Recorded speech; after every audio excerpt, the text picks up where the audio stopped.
Rivers State crisis looms as pro-Wike chairman tells union president to caution no gay members in their interference. And in the midst of all this, insecurity is still a thing of concern in some parts of the country as bandits displayed 607 Niger, that is Niger State communities. These and other stories we'll be looking at in the course of our discussion this morning. Here in the capital city of Abuja is a cold and rainy day, and it's still raining here. You're welcome to another interesting edition on Now Streaming, coming to you from the Advent Cable Network Nigeria, ACNNTV. I am your anchor for today, Rachel Egbunu. And to do justice to some trending topics before us is Barrister Patrice Aquara. He is a politician and legal practitioner. You're welcome to the program. Thank you, Rachel. Thank you for coming, and thank you for making it on time, even with the rains. We we are very punctual. Thank you very much. Viewers, remember you can join the conversation by sending your comments via our various social media handles and calling the numbers showing on your screen. Your views and opinions are always welcome. So before we go into the discussion proper, let's take a look at some headlines from some select newspaper. And I'll start with the Punch newspaper. I'll take it above the masthead. This is on page 2. Cholera outbreak. 22 states get kits as Lagos cases hit 500. This is becoming something of concern. And on page 22, Nigerians borrow 3 to 9 trillion naira as economic crisis bites harder. Food price hike worry operators amid 1.2 trillion naira agric budget. See the story on page 31 of the Punch newspaper. And besides the masthead, we have this. NNPC shifts $700 million gas pipeline delivery date to August. Get the newspaper and you know why it's been shifted to that very date. The story can be found on page 32 of the Punch newspaper. And to the lead story here says crude price hike. Dangote alleges IOC's frustrating refinery. The kicker says Dangote accuses NMDPRA of granting licenses to operators to import dirty fuel. The story on page 31 of the Punch newspaper. And moving on now, we go to the next story on the Vanguard newspaper. I'll take it beside the picture. Dangote accuses IOS. We've taken that on the Punch newspaper. And Nigerian pilgrims starving in Saudi Arabia. Why? I guess they should have prepared themselves before going there. The story can be found on page 9 of the Vanguard newspaper. And we have this story. Textile industry faces total collapse as revival efforts fail. The story is on the front page of the Vanguard newspaper. And Labour to governors on minimum wage. Rescue Nigeria from state of resentment and misery. See the story on page 9 of the Vanguard newspaper. And on that same page, civil servants collecting salaries after relocating abroad must refund money. How are they going to get that? See the details on page 9. And this is coming from the federal government. This happened yesterday. Worshippers recount ordeal as fire gods cries embassy headquarters. This happened yesterday. The story can be found on page 9 of the Vanguard newspaper. Sorry, I have these stories to take on the Punch newspaper before we wrap here. The bottom strip story. Federal government to punish supervisors approving salaries for JAPA workers. Federal government to punish supervisors approving salaries for JAPA workers. And Naira sells 1,485 to a dollar as official forex market recorded $23 billion. That is it on the newspaper this morning. Like we rightly say, go get the newspapers for yourself and get the information. So we can just read the headlines for you. So go get the various approved newspapers and know the details. Barrister, we have a lot here on the newspaper. So before we go into other trending stories, what is it in particular that catched is of interest to you this morning on the newspapers? Many. Okay. But I want to talk about the fire that gutted the house. Christ Embassy. When I heard it yesterday, I was quite down. I felt so sorry because I remember I used to worship there from time to time. Seeing the video, the way it's not, I don't think it's not a can small, even redeem yeah, with the yes. way the flames are going up like that. Like I was saying, I used to worship there as an undergraduate student. Oh. I used to leave school and go to Orego.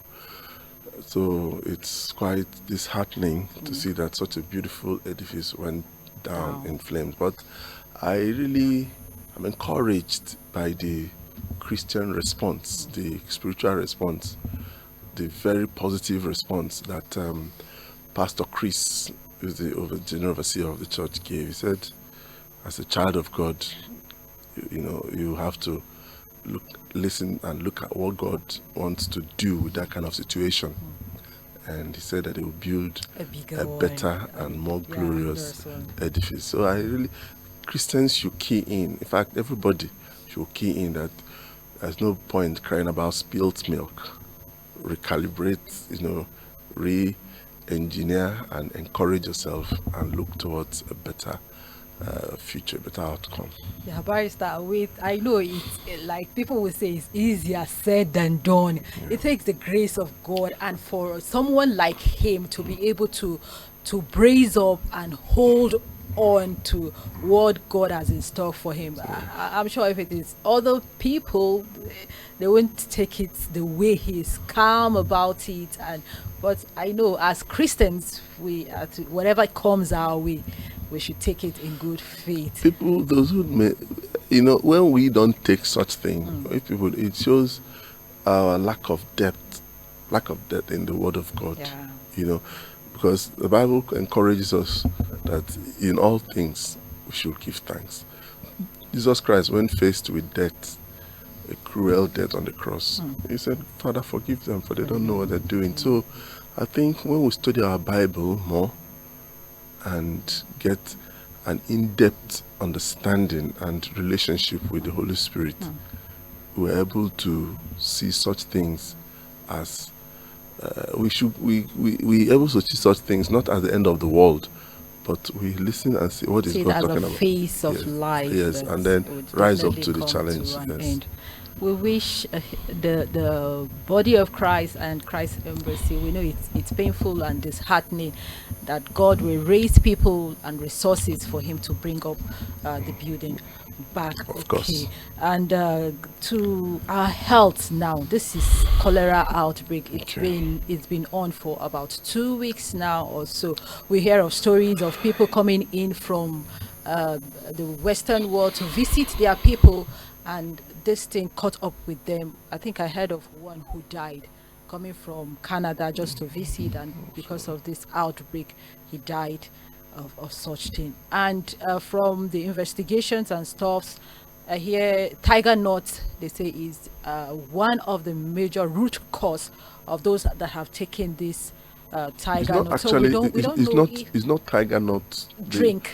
No, it's not that's not the finding. The finding is not that it was tiger nut, but that the particular person or factory producing it did not produce it according to the standard. So maybe the water they used was contaminated. In Lagos, pipe bombs, if you've stayed in Lagos before, the pipe bearing the water to most places get compromised along the road. mixes up with gutter water, flood water, all kinds of things. So if from what the provisional report the Ministry of Health Lagos State got, they say that the tiger nut producer did not apply good standard and was not even registered with NAFDAC. So I think it has to do with handling, not necessarily tiger nut itself. Yes. And I'm sure several people must have this same thing. It's just because it's been one too many. That is why we are hearing of it now. I'm sure several people must have been affected with this thing, because this is not just they are not just coming up. I think they should be on. They should be selling all their products for a very long period of time. And this thing happens in Nigeria. We see people selling fake products, adulterated drinks, and where they even produce such things, the environment is not safe for such things to go on. So what is NAFDAC doing? I think it is a lot of factors, and what is NAFDAC doing? It's a lot of factors that are helping to sort of pile up all these irregularities. We don't have regulatory agencies that are up to speed with regulating such things, and also because of the hardship, the economic hardship, everybody is virtually turned into manufacturer or producing one thing or the other. You can just go to the market, buy tiger nut, grind it, and sieve out the water and sell it. You can do it in your own kitchen and sell. If you go along the road, along the streets in Abuja, you see people hawking kunu, zobo, tiger nut, and soya milk. So because of the laxity in regulatory standards in Nigeria, and because of also the economic hardship, people have had to, reach into themselves to find ways of eking out a living that will help them survive with their children also. So I think our country is we are not living up to standards with the requirements of a modern society. And one would say, with whatever the tax and levied on people into businesses, rather than going to get this the normal way, let me just look for the fastest way, get this done, and I'll sell it out. Which is a wrong way to go about these things. These are indications that the society has really taken a hit. We've not. A lot of pundits, a lot of analysts are saying that the economic situation in this country is unprecedented. It has not happened like this before. And the regulators themselves are not regulating properly. Some of them are being compromised. Of course, some of them have been compromised, but since I have not caught anybody compromised, we hear stories like but they are not doing what they're supposed to do. You see somebody manufacture. People are processing food these days. Most of all these, we call them mama put. You go there, you see their market, they pack into their food. And when you eat it, you can have running stomach. And also, the hygienic nature of washing your hands, the hygienic practice of washing your hands and washing your utensils, feeding utensils like spoon, fork, and the rest of them. You can keep these things in your kitchen and lock up. In the night, rats may come, kiss them, cockroaches, and touch them, or even lay eggs, or even as in just secrete some things on them, which when you come, if you didn't wash it, it will become a problem to you. So I think that we, alongside what government should do, we the citizens should also take care of ourselves. Thank you very much. Like the barrister just rightly said, you need to take care of your own health. The government can't do everything for you. Your hygiene, your health matters a lot. So do the needful. Keep your environment clean. your food, wash them, vegetables, clean them properly. You don't know what has been used to wash them from the markets you bought them. Wash them properly before you consume them. This has got to stop, because the outbreak it's getting out of hand. As in Lagos now, the cases has hit up to 500 persons, aside from those who are dead from this outbreak. So we should do the needful. And we have this story here on lead story on the Punch newspaper. It says crude price hike. Dangote alleges IOC's frustrating refinery. Dangote accuses NMDPAR of granting licenses to operators to import dirty fuel. So what are we not hearing? What are we not seeing? Like he said, from July now, he will be giving out distributing crude oil to marketers and stuff. So is this going to make it a barrier for him to achieve this come July as it stands now?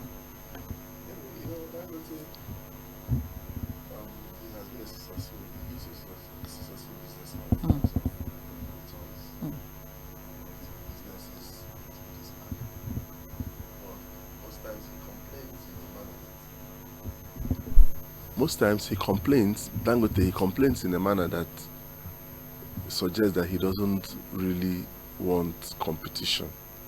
He wants to be a sole player in every given business that he is involved in.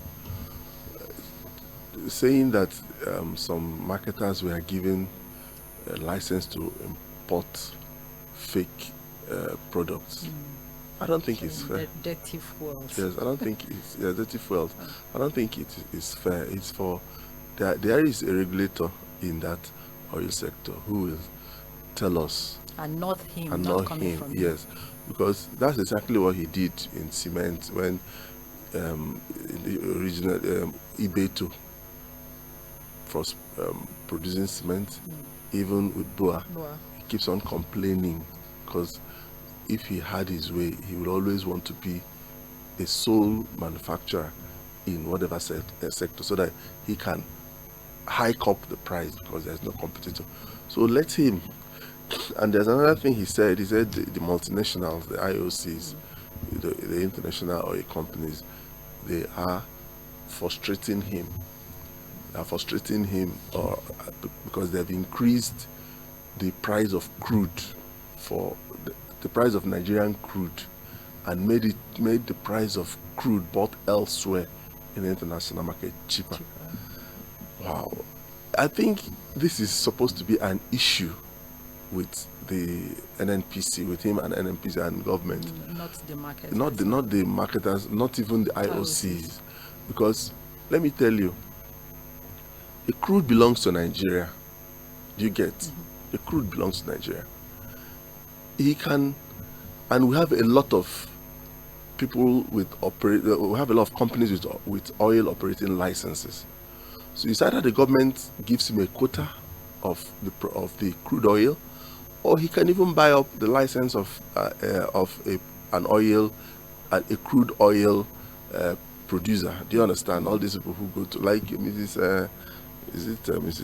I've forgotten her name.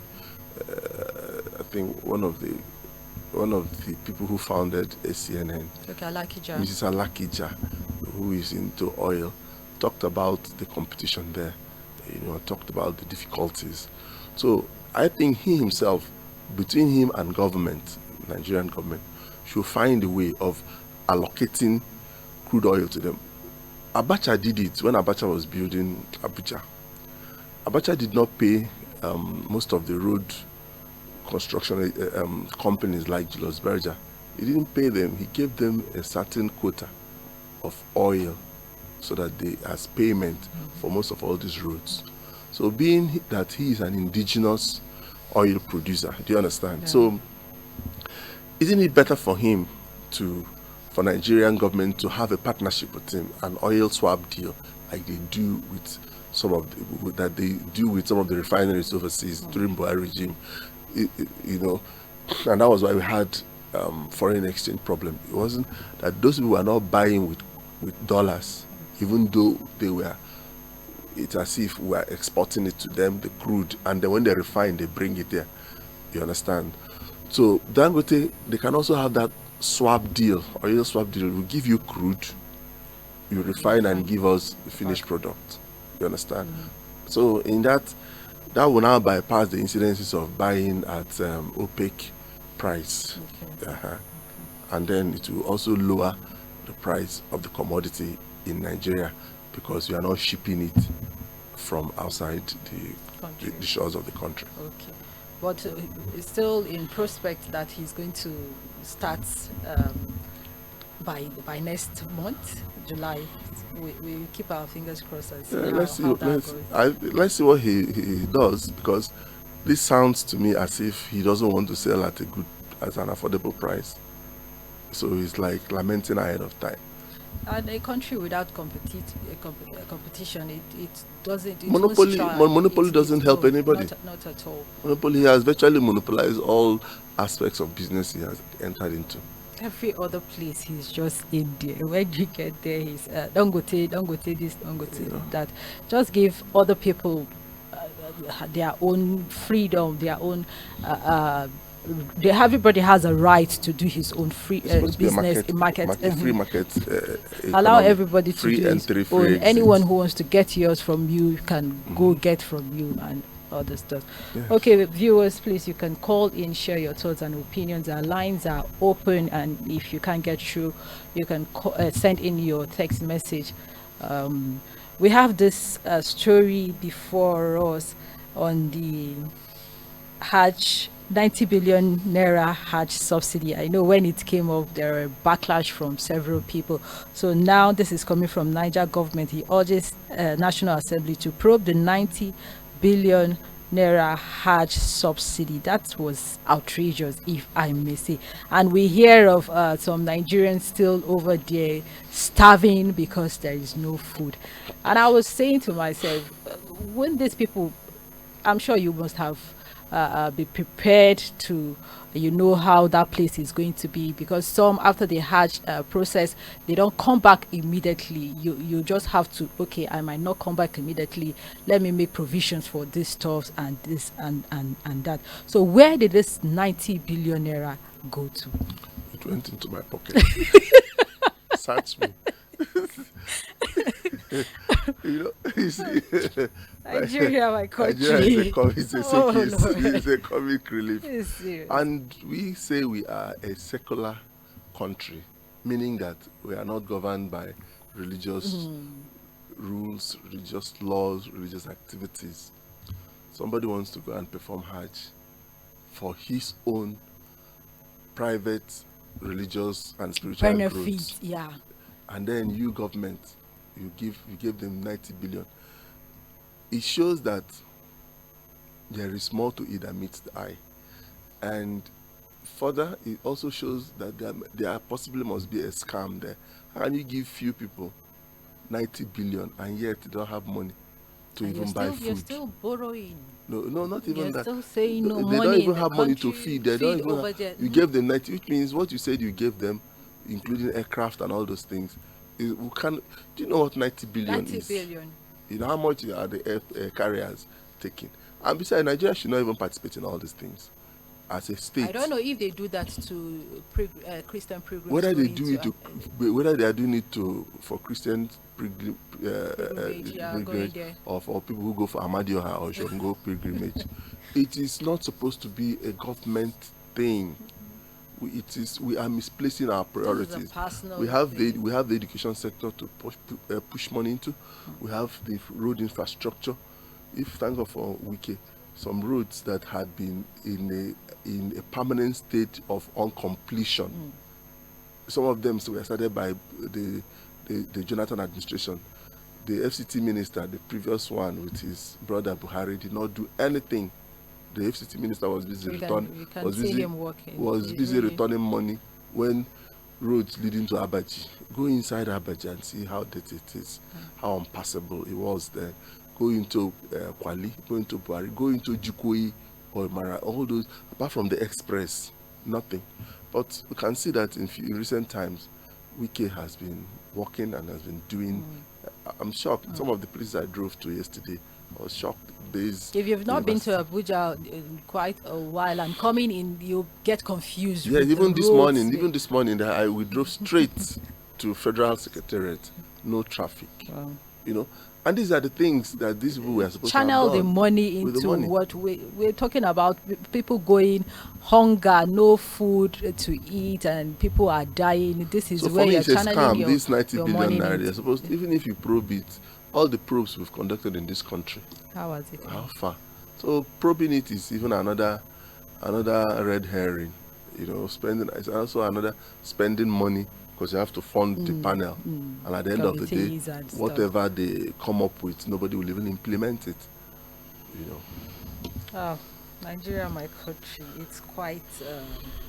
At times when you hear of those stories, you will sit and just laugh over it because they've all made us to be puppets. I don't know, to be. You just bring up something and you make us to believe. Just we should just take it like that. This is just too much to handle. Now going to Rivers State, so much has happened and is still happening in that state as it is now. I don't know which way forward.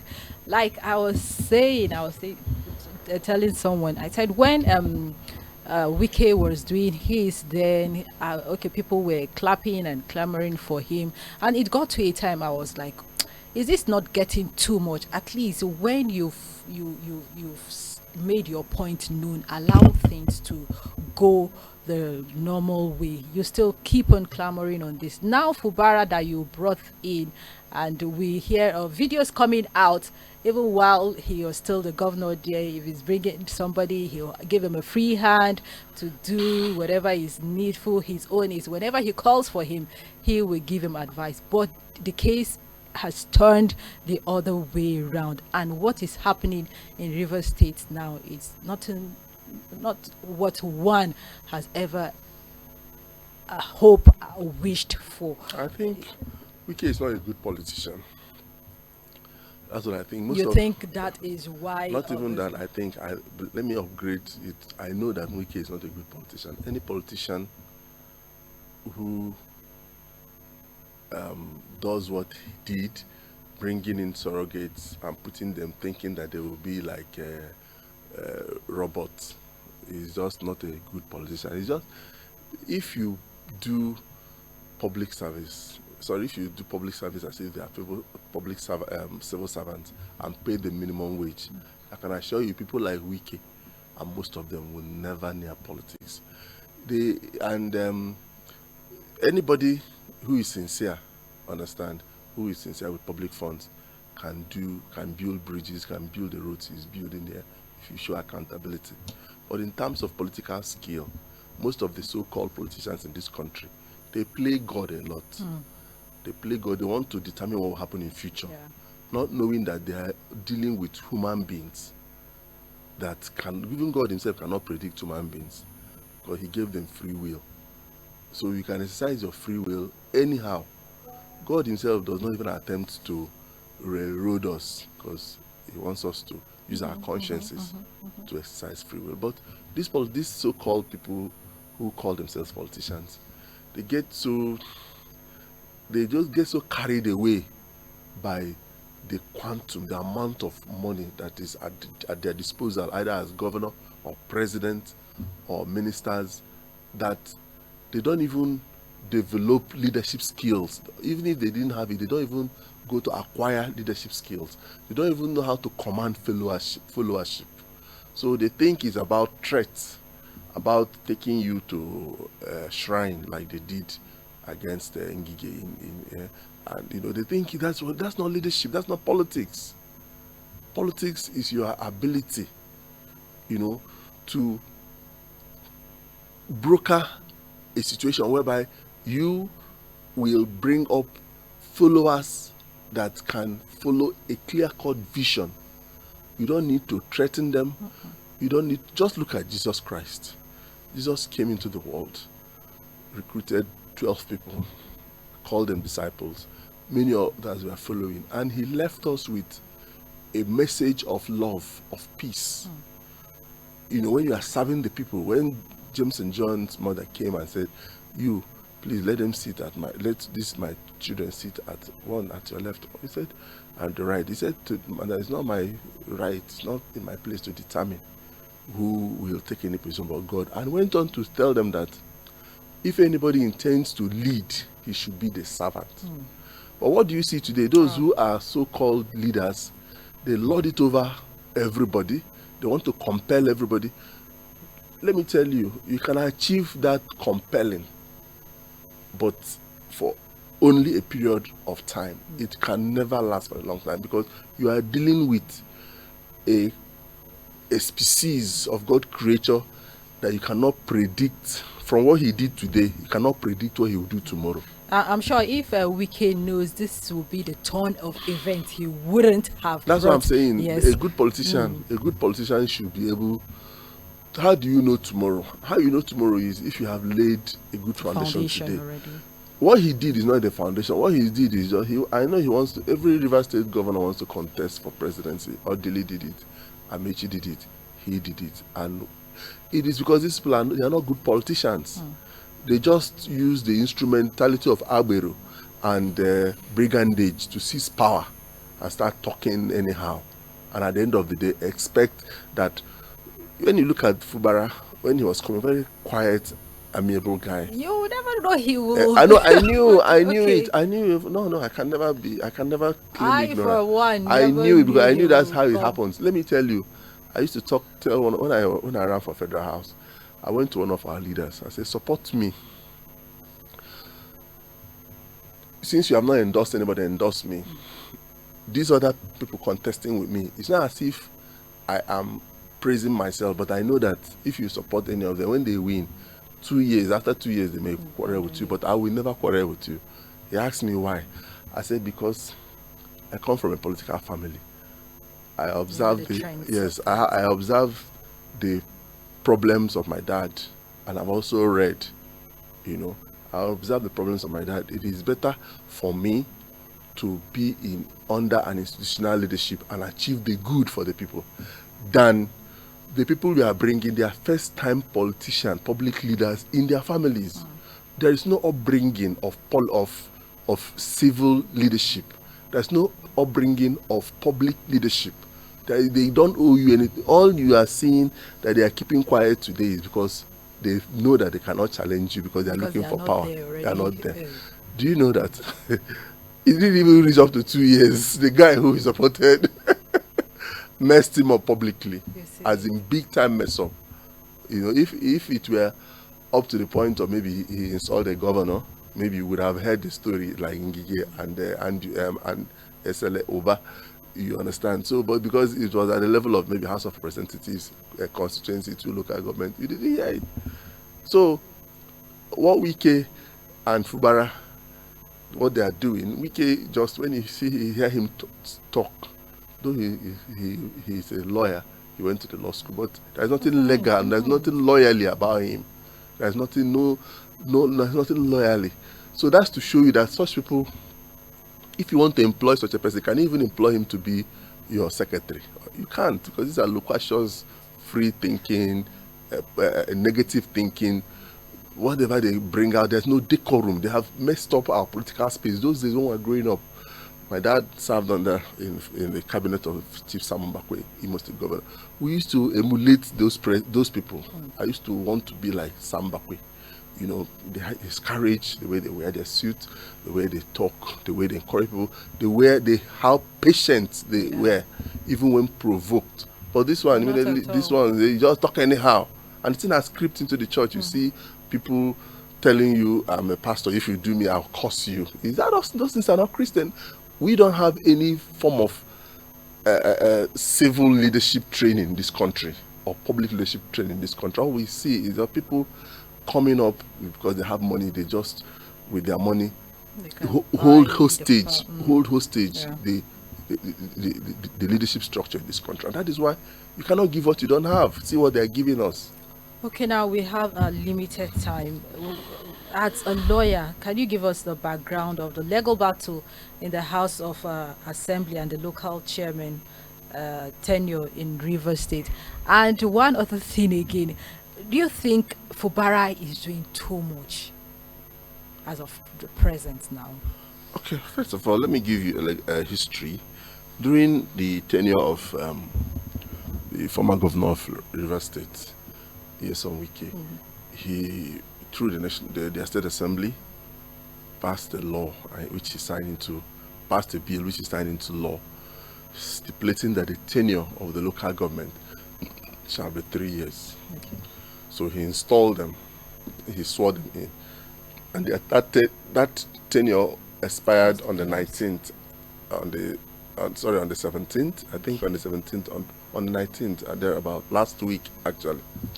But the assembly which he installed, which is now fighting the governor, before the expiration of that tenure last week, went and passed another law extending, or went and made a proclamation extending that 3 years. When their tenure has already elapsed. No, it was about to elapse, so 6 months, so that they can continue. So the governor, they went to court. Court quashed that action. So when the court quashed that action, which they did, meaning that the extant law, that is that the local government law stands, which expired last week. So when they expired last week, before it expired, I even watched the Port Harcourt local government chairman, Query, and some of them saying that they are not going out. So, but the governor had already given them a notice that their tenure will expire at so date, and that you are expected to hand over to the next highest office holder of the local government, civil service force. So they refused. Some of them refused. But while they were making public statements in the media, the people organized themselves and said they were going to take possession of their local government secretariats. So that what happened that day was when these people came to resume office to continue, the people, they were not allowed. And a fracas broke out. I heard a policeman was killed, and another person was killed. So, and all these things is an offshoot of the struggle between Wike and the governor, because those local government chairmen are Wike's loyalists, whereas I heard one of them on TV the other day say that he cannot take instruction from the governor. And you want to work under him. Yes, how does that work? It's not done. That's to show you that these people saying that they are not politicians. There's no rule of law in this country. The laws are obeyed in breach. You just travel, just drive along Abuja. Even cabinet ministers, I see some of them. So they don't even obey traffic. And in the law of this country, nobody is above obeying traffic. It's only the governor, the president, the deputy, the vice president, and the governor and the deputy that are immune from prosecution. That is why they can, you understand, pass the traffic. So we have a bunch of people who have occupied the public space as our leaders, and yet they don't have any regard for our laws. They have zero regard for our laws. And the people are watching. Everybody is quiet. Everybody goes about their businesses while the country is in an advanced state of decay. And you know one troubling thing now, and disheartening as it is in this country, is those that make the law. They don't abide by the law, but they want you yes, to keep it. How possible, and how visible in the school those days, when one of our lecturers, Professor Yebode, taught us jurisprudence, and he said, when you live in a situation whereby the laws are not being obeyed, you rebelling, that you have a right to rebel against that unjust law. People make laws and they don't keep it, and they expect me to. Meanwhile, when they fail, when they don't keep it, if I don't keep it, they now want to come and prosecute me, which means they have granted themselves immunity from prosecution against so it doesn't make any sense. So now out of the 27 House of Assembly members who defected to APC, are they still members of the House as it stands now? You know, under the law, under the valid law, which is under the ground norm, the supreme law of the land, which is the Constitution, if you leave your party, which brought you into the membership of the House of Assembly, without a division causing or ongoing in that your party, and move to another party. So now, is it applicable both to the president and governor? No. I said they would have brought you into the assembly. I didn't say that brought you into the office. Okay. That brought you into the assembly, either state assembly or national assembly. If you leave the party that sponsored you and cross to another party, when there is no division or faction in that your old party, and there's no division or faction in APC or PDP, that you are liable to forfeit your seat at that assembly. You understand? Okay. So, but some of them went to court, and the court now gave judgments that are suspicious, that is very suspicious. Just like what's happening in Kano. How can a federal high court assume jurisdiction over a chieftaincy matter that is purely governed by a state law? How can those things are not within the jurisdiction of the federal high court as envisaged in section 251 of the Constitution? It's not, even it's elementary law. Okay, now, a comment now from a viewer. It said, can we say that the judiciary is a problem we're facing now in the political arm the problem, of the country? The problem we're facing in the country is society-centric. Those judiciary you're talking about, did they bring them from Mars or Mercury? They are part of this country. Just like those people who are in INEC. Just like those people you talked about in the police that will break the traffic law but arrest another person. So it's a society-centric issue. It is centered in the society. That's what I mean.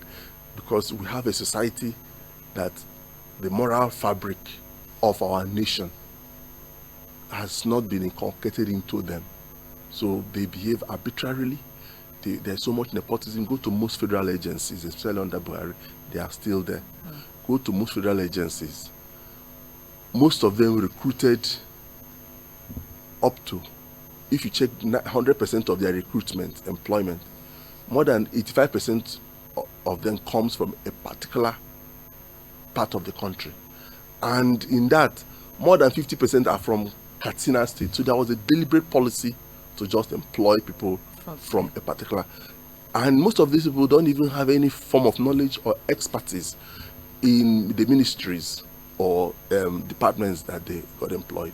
So what are they bringing to the table? There's nothing. They just go there. Most of them come as late as, from the reports we have heard, come as late as 9 o'clock, 10 o'clock, and they are on Instagram, TikTok. Somebody is working. That is why things are happening in this country. There's no regulation because they are supposed to regulate it. And the intelligent ones who lost out, because most of the employments were not even advertised.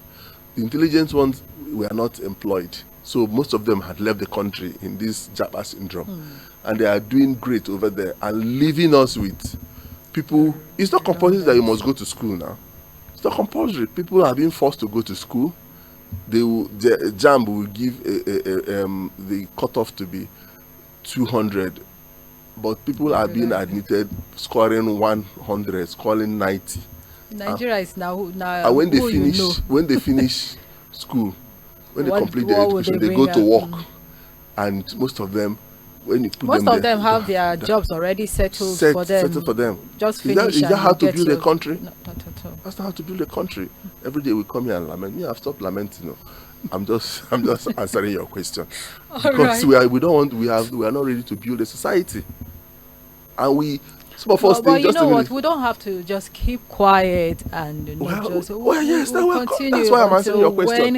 Most of us want God, like I was telling them yesterday in church. Most of them want God to come and solve the Nigerian problem. When we are practicing democracy, it's only in Israel those days when people practice theocracy. The government selected the leadership of the state or country selected for them by God, And if you notice, when those people did wrong, because God brought them, God will never hesitate. He will either remove them or cause another country, another city, another nation to come and lay siege against them. But because you are practicing democracy, you're supposed to hold your institutions and leadership to their account. And if like INEC did, they said they were going to use IREV. We saw what happened in South Africa. From every booth, as it was is coming there. out, Everybody was seeing it, transparent. But it didn't happen in Nigeria. And some people, even up to the Supreme Court, want us to believe that that judgment represents equity and justice. And then you want God to come and solve it for you. You don't need God to come and solve the problem that you can solve for yourself. We need to stand up for what is right and speak up at all times. So as we round up now, what would be your advice to this 27 House of Assembly members and the local government chairman and Fubara himself? What would the local government chairman? I would say those vacancies are left need to be filled. So there will be another election, a by-election, to replace them. Let them go and recontest in the parties that the party they've defected to. And for Fubara, I will also tell him to continue to be steadfast. He should go straight and engage the people. He should continue to play by the rule of law. And justice will acquit him at the end of the day. Thank you very much, Barrister Patrice Akwaras, for your thoughts and your contribution so far. We are grateful for coming and obliging us. So this is where we call it a day on today's edition on Now Streaming. Thank you for joining us. Let's do this again, same time, same station tomorrow. Do have a blessed and a fulfilling week ahead. I am Rachel Ibunu. Bye for now.